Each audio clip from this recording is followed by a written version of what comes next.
আজ ভারতীয় বাংলা ও হিন্দি গানের কিংবদন্তি তুল্য ও জনপ্রিয় সঙ্গীত পরিচালক, সুরকার, গায়ক ও লোকসঙ্গীত শিল্পী শচীন দেববর্মনের জন্মবার্ষিকী।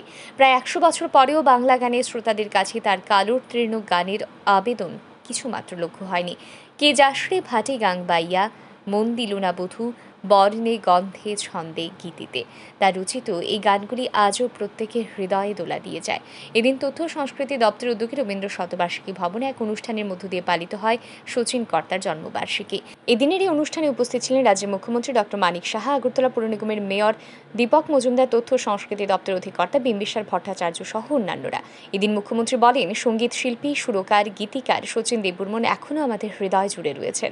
শচীন দেববর্মনের জীবনকে পাথেয় করে রাজ্যের নতুন সঙ্গীত প্রতিভার বিকাশ ঘটুক। হার্দিক অভিনন্দন ও শুভেচ্ছা জানাচ্ছি। এখানে বিস্তারিত কুমার শচীন দেববর্মন সম্পর্কে এখানে আলোচনা আমার পূর্ববর্তী বক্তারা রেখেছেন। আমরা যে জায়গায় আজকে ওনার সম্পর্কে আলোচনা করছি, হয়তো অনেকে জানেন, হয়তো অনেকে জানেন না। এই জায়গাটা কিন্তু শচীন কর্তারই বাড়ি, উনি ডোনেট করে গেছেন। ভাবুন যে এরকম একজন ব্যক্তি থাকতে পারে যে এরকম একটা দারুণ একটা জায়গা উনি ডোনেট করে গেছেন, এবং আজকে আমরা ওনাকে নিয়ে এখানে আলোচনা করছি। আমরা যখন বাইরে পড়াশোনা করতে যেতাম, যদি জিজ্ঞেস করতো কোথার থেকে এসছি, তো বলতাম আগরতলা বা ত্রিপুরা।